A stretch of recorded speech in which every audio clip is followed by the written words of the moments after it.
বেশি কোরআন স্পর্শ করা, অথবা কোরআন তেলাওয়াতের থেকে বিশেষ করে যদি নারী হয় তাদের ক্ষেত্রে, এবং পুরো মোট কথা হলো যাদের বিশেষ করে কোরআন তেলাওয়াত করা এবং বিশেষ করে হলো সালাত থেকে দূরে থাকা, বা যার জন্য ওযু শর্ত এইসব ইবাদত থেকে দূরে থাকা।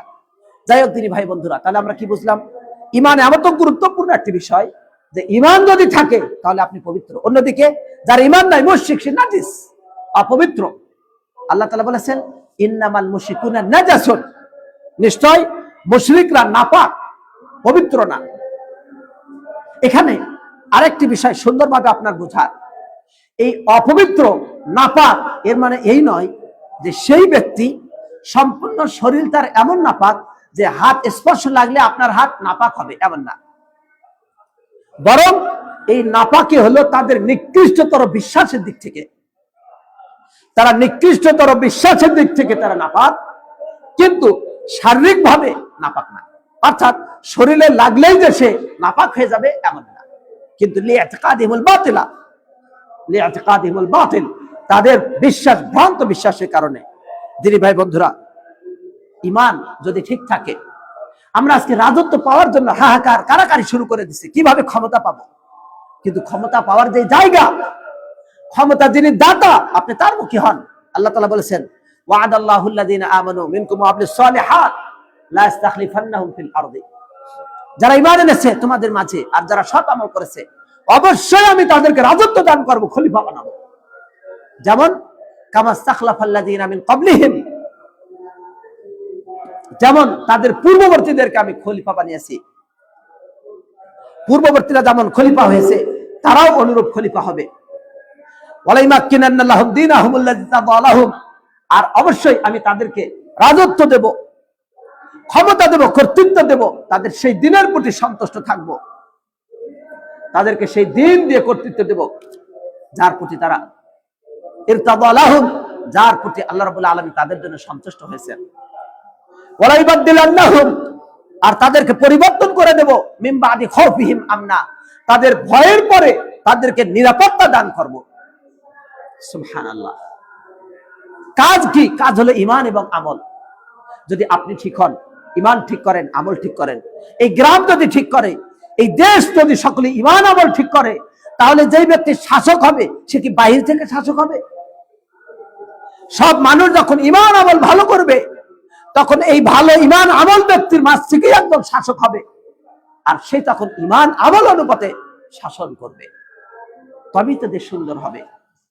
আর ঈমান আমল ঠিক না করে আপনি যেমন আমেরিকা থেকে ব্যক্তি নিয়ে আসে ধরে শাসক বানালে যেমন লাভ হবে না, বিশ্বের যে কোনো জায়গা থেকে নিয়ে এসে আপনি শাসক বানিয়ে দিবেন, আপনি নিজেই শাসন করতে যাবেন আর বলবেন ইসলাম কায়েম করব, আপনি পারবেন না। কারণ মানুষ যদি ভালো না হয়, আপনি যখন ইসলাম কায়েম করতে যাবেন বলবে চোরের হাত কাটলে তো বিপদ, আমার তো চুরি করতে হয়, আমার তো চাঁদাবাজি করতে হবে, আমার তো ইনকাম করতে হবে অবৈধভাবে, না মানি না, মানবো না।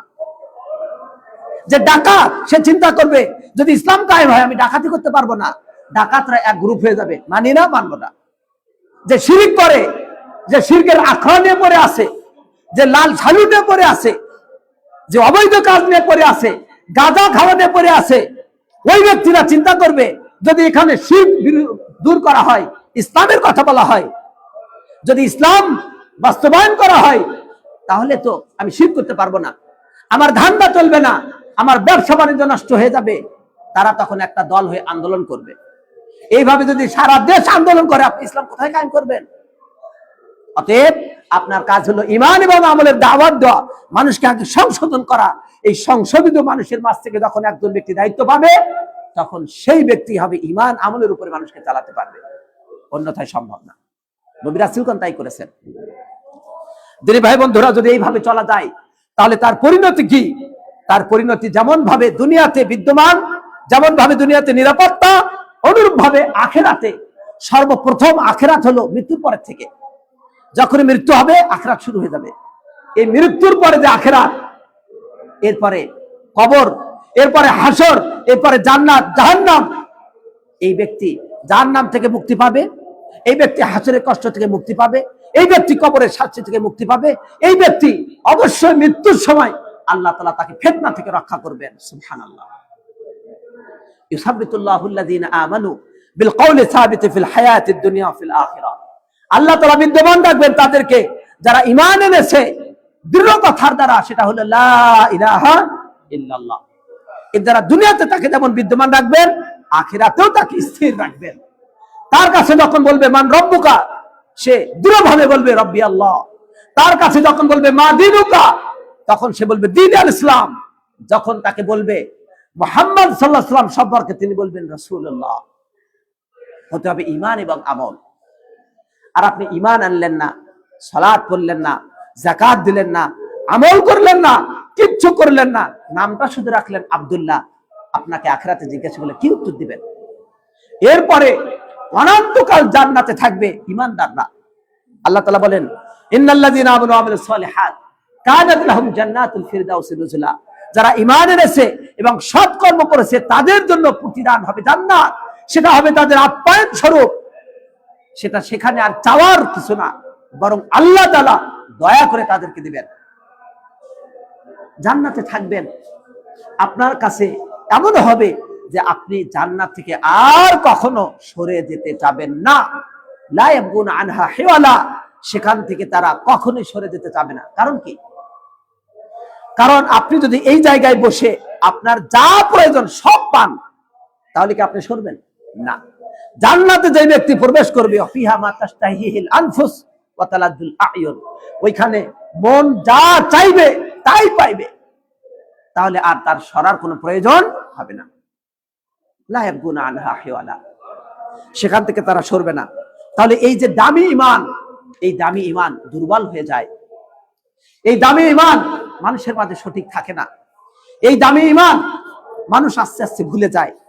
কখনো কখনো ঈমান অতি দুর্বল হয়ে যায়। আজকে যদি আমরা খেয়াল করি, ঈমান দুর্বল হয়ে যাচ্ছে। মানুষের ঈমান দুর্বলতা ছড়িয়ে পড়ছে সারা বিশ্বব্যাপী।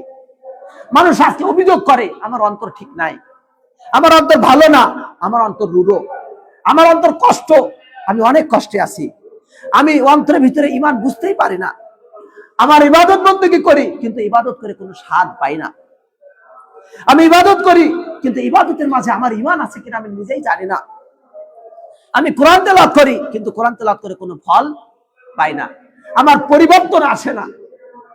এরকম ভাবে মানুষের অভিযোগের জন্য শেষ নাই।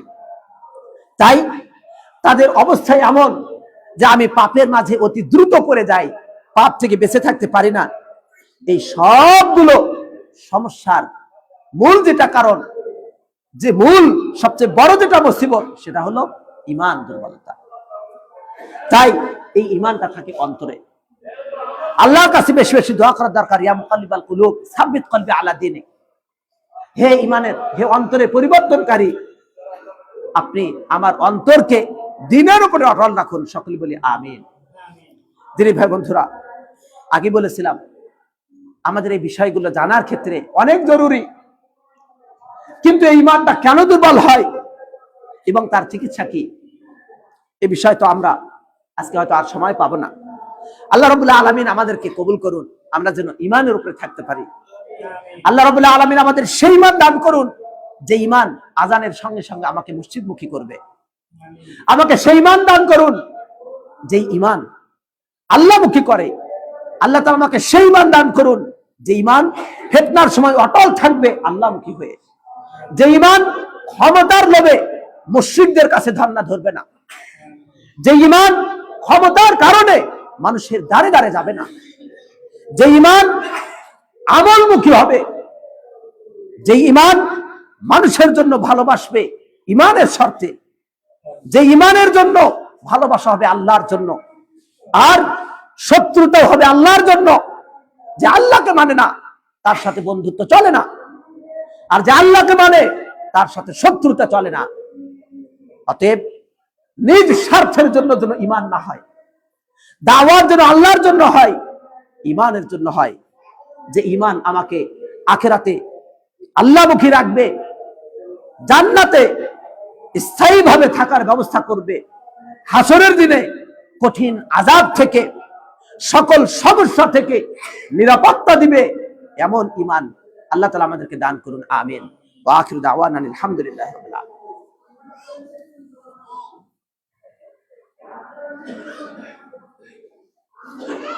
আলহামদুলিল্লাহ, আলহামদুলিল্লাহ কাফা ওয়া সালামুন আলা ইবাদিহিল্লাযিনা ইসতাফা, আম্মা বাদ। দিনী ভাই বন্ধুরা, আমাদের প্রথম থেকে কথা ছিল ঈমান এর স্বরূপ এবং ঈমান দুর্বলতার কারণ। ঈমান দুর্বলতা এর কিছু লক্ষণ আমরা বলতে পারি। ঈমান দুর্বলতার লক্ষণ কি দেখলে আপনি বুঝতে পারবেন যে এর ঈমান দুর্বল? জানা দরকার। সময় শেষ। একটা পয়েন্ট আজকের মতো বলতে চাই, ভবিষ্যতে কখনো সুযোগ হলে তখন দেখা যাবে ইনশাআল্লাহ, আর না হলেও তো এই পর্যন্ত আজকের মতো। সেটা হলো, এক নাম্বার ঈমান দুর্বলতার যে লক্ষণ, সেটা হলো পাপের মাঝে পতিত হওয়া। পাপ কাজ করে, খবর নাই, হারাম কাজ করে কিন্তু সে খেয়াল করে না। এবং এই পাপ কাজ এমন ভাবে, বিভিন্ন রকমের পাপ কাজ, চাঁদাবাজি, রাহাজানি, টেন্ডারবাজি, সুদ, ঘুষ, মদ, জুয়া, মুনাফাখোরি, মওজুদদারি। আপনি বলছেন আমি কিচ্ছু করি না, তাহলে এইখানে যারা আছে জানি না, আশা করি সবাই ভালো, কিন্তু এইখান থেকে যাওয়ার পর কারা কারা হারাম কাজ, নেশা করা, ধূমপান করা, এই কাজ অনেকেই আছে যারা 5 ওয়াক্ত সালাত আদায় করে অথচ ধূমপান করে। 5 ওয়াক্ত সালাত আদায় করে, স্ত্রীর হক আদায় করে না, স্ত্রীর হক আদায় করে না। সে স্ত্রীর যে হক তার প্রতি নিজের যতদূর সম্ভব তার ভালোবাসা তার প্রতি রাখা, সে যেখানে যায় সেখানেই সে ভেজালে পড়ে। যেখানে যায়, অফিসে কাজ করবে, ওখানে একটা ভেজালে পড়বে, আর একজনকে চিন্তা করবে, আর এক জায়গায় গেছে সেখানে চিন্তা। এই ধরনের অন্যায় বহু মানুষের আছে। আল্লাহ তাআলা সকলকে হেফাজত করুন, আমিন। তো অন্যায় করবে, আবার ওই ব্যক্তি কারো যদি বড় বেশি কিছু দেখে, অর্থ সম্পদ, ওখান থেকে কিভাবে নেওয়া যায় এই চিন্তায় ব্যস্ত। তাই যেই ব্যক্তি ঈমানদার সেই ব্যক্তি কাজ করে না। আর এই ধরনের হারাম কাজ করাটা ঈমান দুর্বলতার লক্ষণ। আবার এর মাঝে আরেকটা ব্যক্তি আছে যারা পাপ করে, আবার সেই পাপ, যে পাপটা আল্লাহ গোপন রেখেছেন, সেই পাপটা সে নিজেই প্রকাশ করে। একজন ব্যক্তি এখন বর্তমানে বৃদ্ধি পেয়েছে, একজন ব্যক্তিকে মারাত্মক অন্যায় হত্যা করে ফেলে, হত্যা করে তার কি স্পর্ধা, সে ভিডিও করে প্রকাশ করে। নাউজুবিল্লাহ। একজন ব্যক্তি আরেকজন ব্যক্তির দোকানে গিয়ে কিছু একটা নিচ্ছে, সেটা ভিডিও করছে, মানে দেখায় যে আমার শক্তি কত বেশি। অথবা কোন ব্যক্তি গোপন ভাবে অন্যের সাথে, গোপনে কারোর সাথে, বেগানা নারীর সাথে সাক্ষাৎ করলো, সেটার ভিডিও আপলোড করে ছেড়ে দিল। অন্যায়। রাসূলুল্লাহ সাল্লাল্লাহু আলাইহি ওয়াসাল্লাম বলেছেন, প্রত্যেক উম্মতকে, আমার উম্মতের প্রত্যেককে ক্ষমা করে দেওয়া হবে, তবে ওই ব্যক্তিরা ছাড়া যারা প্রকাশ্যে ঘোষণা দেয়, যারা অন্যায় করার পর সেটা আবার প্রকাশ করে বেড়ায়। এরাই বিভিন্ন সামাজিক মাধ্যমে অনেক অন্যায় প্রকাশ করে। কেউ কেউ ফেসবুকে, ইউটিউব, টুইটার, আরো বিভিন্ন ধরনের এক একজন ছড়িয়ে দেয় অন্যায়গুলো। রাসূলুল্লাহ সাল্লাল্লাহু আলাইহি ওয়াসাল্লাম বলেছেন, এই ব্যক্তিরা ছাড়া। কারণ যে ব্যক্তি পাপ করলো, করার পর কোন ব্যক্তি হয়তো গোপনে মোবাইল দেখেছে, সেখানে অশ্লীলতা দেখলো, বেহায়াপনা দেখলো, সঙ্গে সঙ্গে আল্লাহর কাছে ক্ষমা চাইবে, হে আল্লাহ আমি অন্যায় করেছি, আপনি আমাকে ক্ষমা করে দিন। আল্লাহ তাআলা ক্ষমা করে দিতে পারেন। কিন্তু আপনি এটা যখন প্রকাশ করলেন, সকালবেলা আপনার বন্ধুর কাছে গিয়ে বললেন, আমি অমুক অমুক দেখেছি, আজকে এই দেখলাম, সেই দেখলাম, নাউযুবিল্লাহ। এই যে প্রকাশ করা, ওই ব্যক্তিকে আল্লাহ ক্ষমা করবেন না। ইল্লাল মুহাজিরিন, রাতের বেলা খারাপ কাজ করে অথচ সকালবেলা প্রকাশ করে, তাই তাদের ব্যাপারে নবী সাল্লাল্লাহু আলাইহি ওয়াসাল্লাম বলেছেন, এদের ক্ষমা নেই। হাদিসটি ইমাম বুখারী বর্ণনা করেন। যাই হোক, আমরা আরো এখানে অনেকগুলো পয়েন্ট আছে। আল্লাহ রাব্বুল আলামিন আমাদেরকে তৌফিক দান করুন, দ্বীনি কাজে অগ্রগামী হওয়ার, সকল পাপ থেকে বিরত থাকার। আল্লাহ রাব্বুল আলামিন আমাদেরকে দ্বীনের উপর রাখুন, আমিন।